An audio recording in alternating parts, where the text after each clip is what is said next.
मागेही मी सांगितलं की परत असा कोणी आमदार तुम्हाला मिळणार नाही मी जेवढं काम केलेलं तेवढं आपला दावा आहे। तुम्ही प्रत्येक आजपर्यंत बारामतीचं प्रतिनिधित्व केलेले अनेक आमदार सुरुवातीपासून मला वाटतं 52 पहिली निवडणूक झाली असेल ना 52 तेव्हापासून आजपर्यंत तुम्ही प्रत्येकाची कारकीर्द त्या ठिकाणी बघा की त्यांनी त्यांच्या कारकिर्दीत काय केलं आणि तुम्ही मला 91 पासून आमदार केल्यापासून मी माझ्या कारकिर्दीमध्ये काय करून दाखवलं आणि मी थांबणार नाहीये।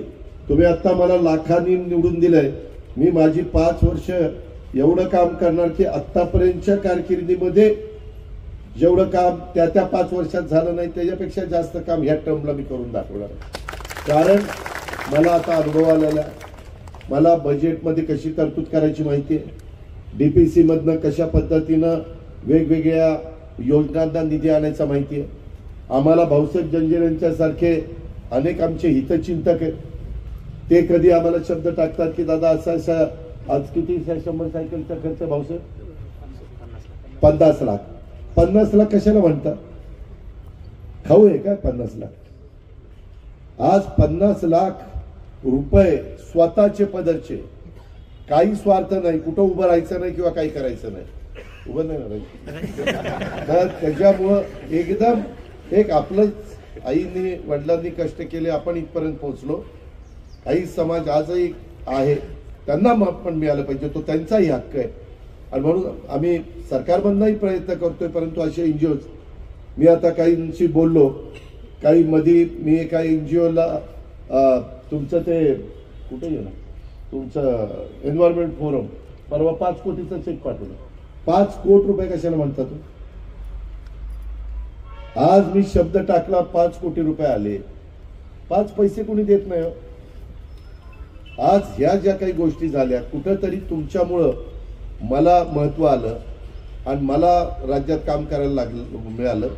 मी अजूनही काही वेगवेगळ्या ठिकाणी गोष्टी त्या ठिकाणी करतोय आणि ह्या पद्धतीने आपण करत राहणार आहे। खरं ऊन नाही मी त्या व्हिडिओला म्हणलं की इथं कशाला उन्हात घेतले तिथं आतमध्ये चांगली सावली होती तिथं घेतलं असतं तर आम्हालाही मग बोलताना बरं वाटतं नाही तर आम्ही बोलायचं आणि तुम्ही उन्हात तापायचं हे काय बरोबर नाही। ती ताप माझ्यावर निघालं तर केवढ्यात मला त्याच्यावर भीती वाटते पण हरकत नाही माझे हे तरी तिकडे सावलीमध्ये बसले।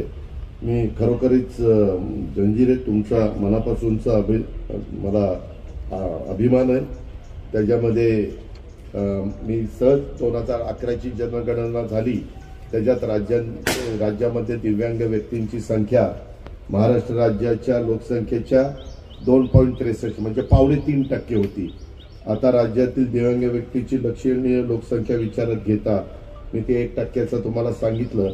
राज्यात केंद्राप्रमाणे दिव्यांग पदोन्नती आरक्षण लागू करण्याचा त्याचप्रमाणे दिव्यांग कर्मचाऱ्यांना पदोन्नतीमध्ये 4% आरक्षण लागू करण्याचा निर्णय देखील आपण घेतलेला आहे। देवेंद्र फडणवीस एकनाथराव शिंदे मी आम्ही सगळ्यांनी तो निर्णय घेतला। अशा प्रकारे माझ्या दिव्यांग बांधवांना कल्याणासाठी अनेक योजना आम्ही सुरू करतोय वेगवेगळ्या ठिकाणी अनेक गोष्टी पण करतोय।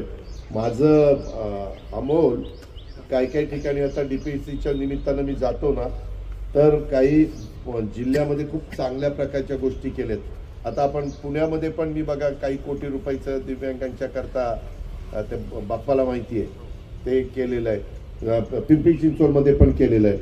तसं चीफ ऑफिसर बारामतीमध्ये ओपन स्पेस किंवा काही असेल तर मला माझ्या बारामतीतल्या सगळ्या घटकांच्या करता काही ना काही करायचंय तर तशा पद्धतीनं दिव्यांगांच्या करता आपण कुठं काय करू शकतो कशातनं त्यांना त्याच्यातनं थोडासा आनंद पण मिळेल त्यांनाही त्याच्यातनं शिकता येईल असं काही मला सुचवा बरं का बाबा। आणि बाकीचे पण कार्यकर्ते माझे ऐकतायत सेंट्रल पार्कमध्ये आपण दिव्यांग लहान मुलांसाठी नाही ते छोटं करतोय हे झालं खेळण्यापुरतं ते नाही त्याच्यात बऱ्याच गोष्टी आपण करू शकतो।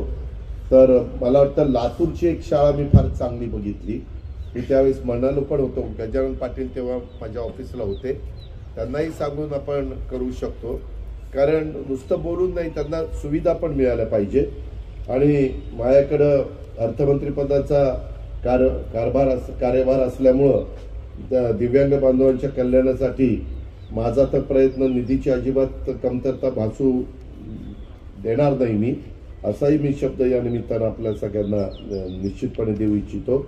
आणि केंद्र आणि राज्य सरकारच्या वतीनं दिव्यांगांच्यासाठी शिष्यवृत्ती, कृत्रिम अवयव व साधनं विकत घेण्यासाठी तसंच स्वयंरोजगार अर्थसहाय्य योजना पण राबवण्याच्यासाठी काही गोष्टी आपण करू शकतो.